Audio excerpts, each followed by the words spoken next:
Olá, eu sou o Luan, sou aluno de Engenharia de Controle e Automação e eu vou falar um pouco sobre a disciplina de Introdução ao Sistema de Controle. Eu vou falar especificamente sobre a alocação de pós e o observador de status. Nós vamos tratar de um veículo automotivo, sobre o sistema de amortecimento de um veículo.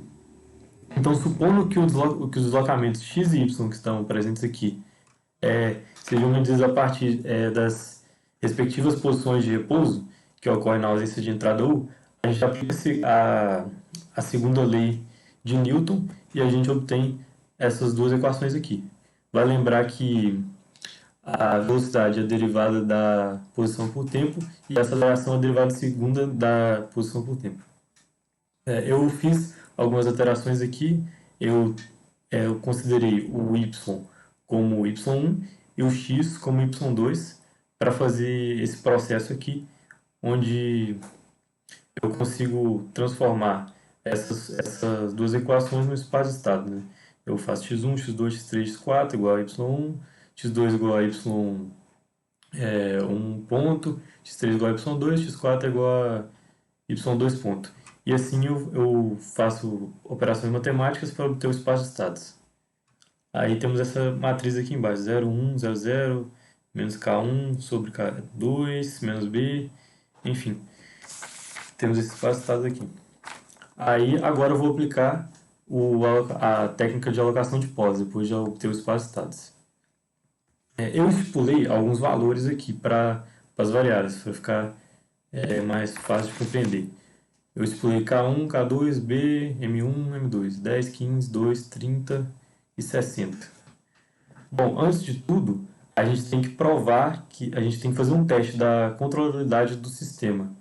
A gente vai provar que o sistema é controlável. Como que a gente vai fazer isso? Eu vou fazer o auxílio do software MATLAB aqui, onde eu vou pegar a matriz A, que eu já deixei aqui pronta, a B, vou armazenar a multiplicação delas em uma outra variável e vou fazer o quadrado da matriz A, que não é levar todos os termos ao quadrado, é multiplicar a matriz por ela mesma. E assim eu vou obtendo algumas outras matrizes. E por que isso é importante? Bom, temos a matriz A, B, aí temos a W, que é uma matriz com uma coluna e 4 linhas. Aí, bom, a matriz Y1 aqui, que é o que a gente quer, e a Y2. Bom, aí, qual que é a questão? A matriz de controlabilidade, ela é a junção da matriz B com a matriz AB, com a matriz A ao quadrado vezes B e assim por diante. Nesse caso aqui, nós vamos parar em A ao cubo vezes B. Então, a gente tem essa matriz de controlabilidade, onde eu juntei a matriz B com a matriz W, se eu não me engano.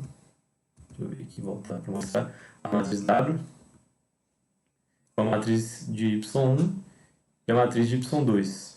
Assim, a gente tem essa matriz de controlabilidade.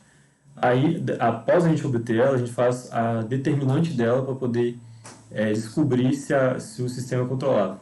Como a determinante deu diferente de zero, então significa que o sistema é controlável, que a gente pode continuar o processo. Então, dito isso, a gente tem aqui, nós retornamos aqui, onde a gente tem a matriz com os valores, né? A matriz A e a matriz B. E agora eu vou aplicar eu vou fazer a determinante de SI menos A, onde a gente coloca uma constante, quer dizer, uma variável S, vezes uma matriz de identidade, menos a matriz A. A gente obtém isso aqui, um S menos 1, 0, 0, mais 0,025, S mais 0,033 e assim por diante. E a gente pega e faz a determinante disso. Feito isso, eu obtive aqui o resultado. A gente tem S à quarta, mais 0,01 S ao cubo, mais 0 S ao quadrado, mais 0 S mais 0. Ou seja, a gente tem S à quarta mais 0,01 S ao cubo. Então, aqui é um ponto importante porque a gente consegue as primeiras variáveis que a gente vai utilizar para encontrar a matriz K de ganhos que usa na alocação de pós. A gente tem a variável A1, A2, A3 e A4, que elas ficam dispostas dessa forma aqui. Então, A1 é igual a 0,1, A2, A3, A4 igual a 0. É importante mencionar que aqui começa de trás para frente, né? Então o A4, A3, A2, A1 e para antes do último termo. O termo de maior grau. Então, eu peguei essa matriz aqui, né? Essa matriz A, e transformei ela, eu fiz a função de transferência dela no MATLAB e depois eu dei um RLOX para poder encontrar os 4 polos dessa matriz, né?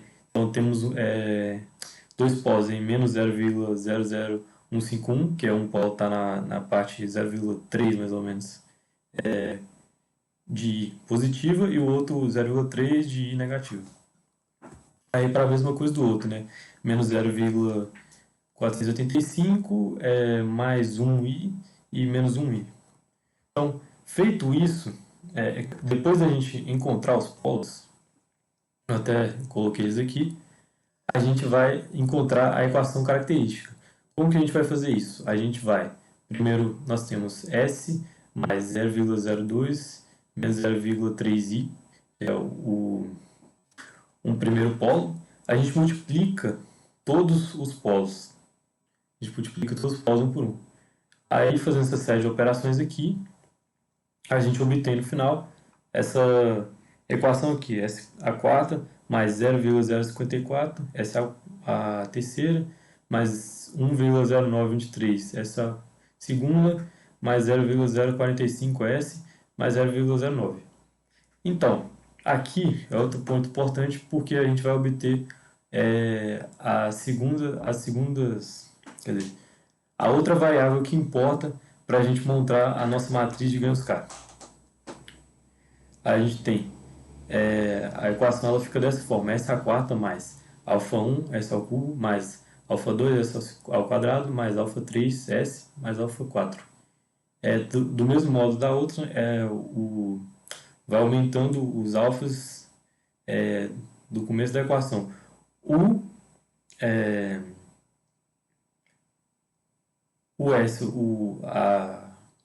O maior grau da equação fica assim, tipo, ele não possui um alfa. Tanto como não possuía aqui o A1 também não. O A também não faz parte do de maior grau. Bom, prosseguindo, a gente obteve o alfa, agora a gente vai montar a matriz de ganhos K. Como que ela é montada? Você vai fazer o alfa 1, perdão, vai fazer o alfa 4 menos o A4, a gente obter o primeiro termo, depois a gente faz alfa 3 menos A3, alfa 2 menos A2, alfa 1 menos A1. Isto é por causa do grau também do nosso polinômio. Nosso polinômio é de quarto grau, então a gente vai ter quatro ganhos aqui na nossa matriz. Então a gente faz como 0,054, que foi o nosso alfa 4, menos 0,01, que foi o nosso alfa 1, nosso alfa 4. E assim a gente faz o processo e encontra a nossa matriz de ganhos. Bom, prosseguindo, a gente vai retornar a matriz de ganhos K para o sistema. A gente pega o sistema, pega a matriz A menos a matriz B multiplicada pela matriz de ganhos K. A gente assim tem aqui só A para poder representar. A gente tem essa matriz aqui de ganhos.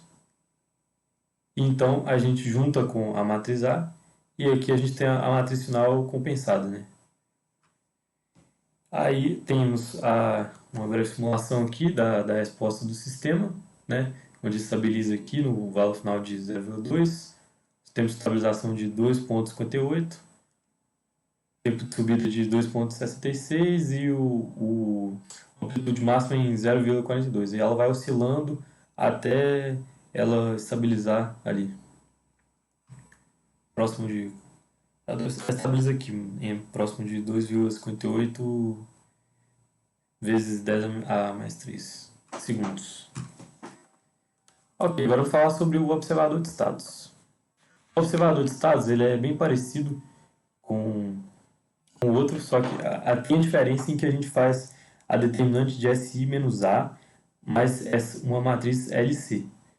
A gente multiplica o L, que ele vai ser também de acordo com o grau da expressão, né? Aqui a gente é o grau 4, então vão ser 4 L's multiplicados pela a sua matriz C, que no caso na nossa era 1, 0, 0, 0.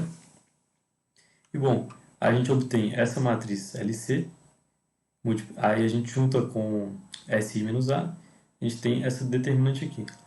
A gente faz uma série de processos aqui, para mesma coisa, né, obter determinante e tudo mais, para poder encontrar o L1, L2, L3 e o L4.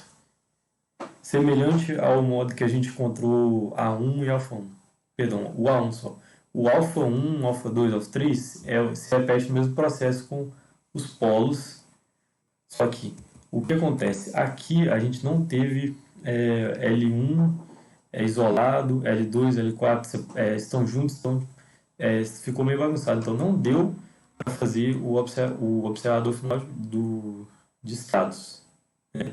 Isso é até uma coisa aqui que eu vou dar uma estudada a mais para poder encontrar onde foi o erro, mas fica a minha tentativa de mostrar o processo onde a gente faz a determinante de SI menos A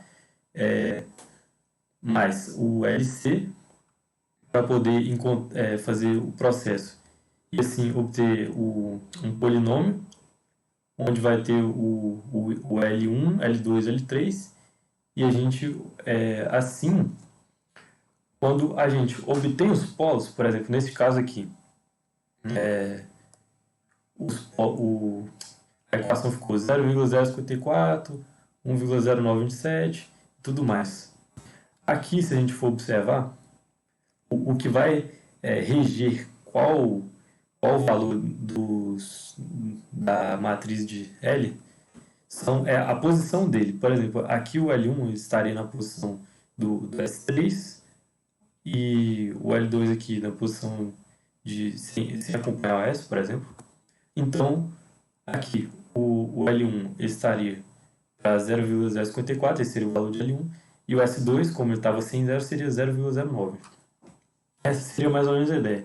Mas infelizmente eu não consegui, não encontrei o erro, né? Por enquanto, vou procurar estudar mais para poder achar o erro e mostrar para a resposta certa depois. Bom, essas são as referências. Eu fiz boa parte do projeto utilizando o livro do Ogata.